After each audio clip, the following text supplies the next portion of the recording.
What's going on, guys? So with the recent official announcement of patch 1.2 content for Genshin Impact and confirmation from Mihoyo that Ganyu will be released with patch 1.2, I wanted to make a quick follow-up on my last Ganyu video.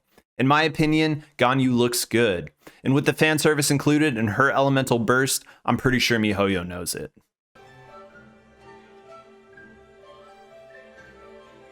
I am hyped for Ganyu and will be pulling for her and making additional build guides and videos in the near future, so if you guys are interested in seeing more content like this, please consider subscribing down below. In this video, I want to quickly look at Ganyu's talents that were displayed during the live stream, as for my last video these details were not officially available. Next I'm going to talk about how I'm preparing for Ganyu as a low spending player. I know a lot of my viewers are low spending or free to play players, and for all of us, but especially for free to play players, it is so important to make the most of your resin. And lastly, I'm going to talk about my early thoughts on possible weapons, artifact sets, and some good team synergies for Ganyu. All of Ganyu's stats are still subject to change up until release. These are just my initial thoughts and impressions at this time, and things that I will be preparing ahead of her release for testing. Let's take a closer look at Ganyu's skills. Ganyu is a bow user capable of 2 levels of charged shot. The second level of her charged shot is a Frostflake arrow which deals cryo damage to the enemy who is shot and additional AoE cryo damage to enemies nearby. In this clip we see her Frostflake arrow freezing a group of enemies after it hits one of these enemies and deals this AoE cryo damage. No other bow user has an ability like this. Her elemental skill, Trail of the Qilin, much like Amber's and Mona's elemental skill, is a taunt that explodes after 6 seconds or taking enough damage from enemies, dealing AoE cryo damage. Unfortunately, we do not get much of a glimpse of this from the footage provided by Mihoyo. We finally get to see her elemental burst, which deals cryo damage by dropping ice shards on enemies. The area of effect looks absolutely huge, but it does appear that the ice shards are not raining continuously over the entire area in the footage shown. Let's talk about farming for Ganyu prior to release. I don't play this game exclusively for the meta. I play characters that I have fun playing, especially as a low spending player. When it comes to Ganyu, I love her design, she's the first new waifu introduced into the game, and I'm pulling her regardless of her final stats. If you're free to play and care about her final stats, I strongly encourage waiting until she is released and tested before you decide to pull for her and gather materials with your resin. As far as Ascension and talent materials for Ganyu, I do not believe we will get any confirmed final details before release, so be cautious in your use of resources. I will go in the order that I am doing these activities, which are the order of lowest risk. In this farming guide, I'm going to assume that we're leveling up Ganyu to level 80 and leveling her talents to level 6. The first thing I'll be collecting are experience books from ley lines, as these can be used on other characters. You'll need about 248 Heroes Wit, which is around 5 days of ley lines at AR 45. Second, I would gather Mora from ley lines, which is used for character leveling and talent leveling. In total, you need about 1.6 million Mora for character leveling, ascension, and leveling all 3 talents to level 6.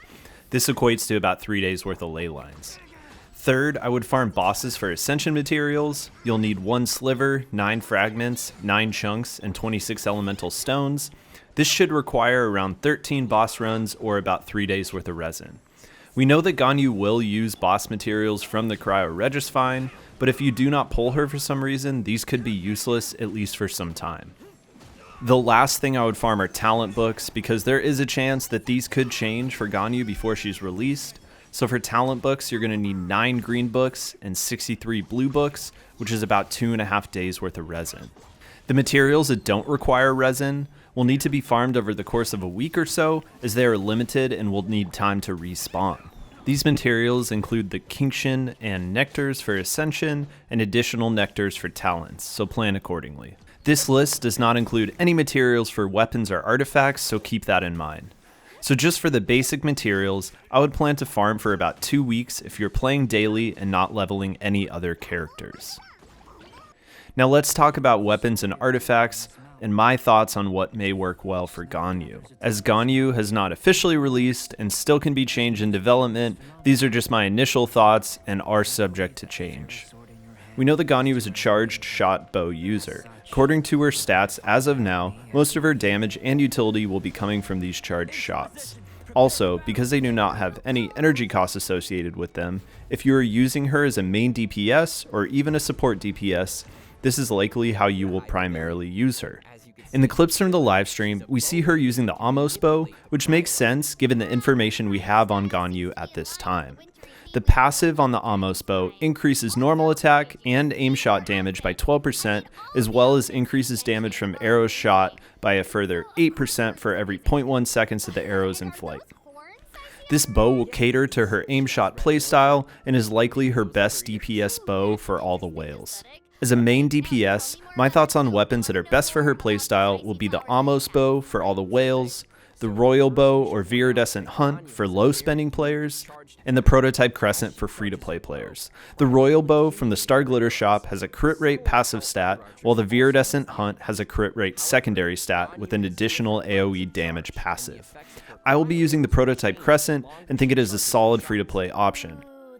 The reason I'm using this weapon is because its passive grants a 35% damage boost for aim shots hit on weak points. If you're playing Ganyu as a support, I would guess that any of the bows that feature an energy recharge secondary stat will be good, as her burst has a relatively high energy cost at 80. These include the Skyward Harp, the Favonius Warbow, and the Sacrificial Bow. If you guys have any other suggestions, let me know down in the comments. The main bow to avoid will be the Rust, which decreases aim shot damage by 10%. For whatever reason, a new craftable bow is not included with the list of other craftable weapons introduced into patch 1.2 livestream, so maybe we will get something new for her on a banner or introduced into the game. We'll have to wait and see. I would suggest holding off on investing resources into new weapons until patch 1.2 is released and any additional details are revealed. As for artifacts, we found out that a new artifact set, the Blizzard Strayer, is being introduced to the game with patch 1.2. I'm pretty certain this will be Ganyu's best artifact set as a main DPS, much like the Crimson Witch of Flame set is for Klee, who exclusively does pyro damage, or the Viridescent Venerer set is for someone like Sucrose, who exclusively does Anemo damage. Cryo and Hydro characters are getting a huge buff with these two new artifact sets. The 2-piece artifact set is going to give a 15% cryo damage bonus, and the 4-piece set is going to give a 20% increase in crit rate if the enemy is affected by cryo, and an additional 20% in crit rate if the enemy is frozen. This can make her broken and strongly encourage bringing a Hydro user to your team. You can then easily get a 40% crit rate bonus at all times, which is absolutely insane. As soon as patch 1.2 releases, I will be farming the new artifact domains for this set. I plan to use Ganyu as a main DPS if everything pans out with her talents. I will without a doubt be going for a cryo damage cup. I have a couple of these cups set aside for use on Ganyu when she is released. I'm not counting on getting a cryo damage cup with the new artifact set, but will definitely replace my existing artifact if I do. If I cannot complete this set in time, I think the Wanderer's Troop 4-piece set could be great for the additional charged attack damage of 35% for bow users, and would not hesitate to use this set. In a support role, I'd probably run a 2-piece of this set with a 2-piece Noblage set for additional cryo damage and additional elemental burst damage. Even a 4-piece Noblesse set could work well for the additional burst damage and buff to party members' attacks. In that case, I would bring in a Pyro character to continuously proc Melt, or an Electro support to proc Superconduct with a physical damage DPS. As far as team comps, I will without a doubt be pairing Diona with Ganyu. Really, any other Cryo character will do, because the Elemental Resonance for Cryo states that when two Cryo characters are in the same party, they are affected by Electro for 40% less time, and their crit rate against enemies that are frozen or affected by Cryo is increased by 15%. I honestly think Chongyun will be OP with Ganyu. As of now, during Ganyu's burst, active party members will get a 20% cryo damage bonus, so Chongyun can use his E and Q to cause some serious additional damage. This is subject to change, but regardless, the cryo resonance seems very strong. As of now, Melt is the strongest elemental combo in the game, so a Pyro user will be an extremely valuable support. If you have a physical damage dealer on your team, no doubt an Electro character that can proc Electro Charge will also be a great support. Finally, a Hydro user such as Xingqiu, Mona, or Child who can freeze enemies will be critical to ensuring the additional damage bonus from the 4-piece Blizzard Strayer set. That's all I got for you guys. If you guys are pulling for Ganyu, let me know what team comp you will be running.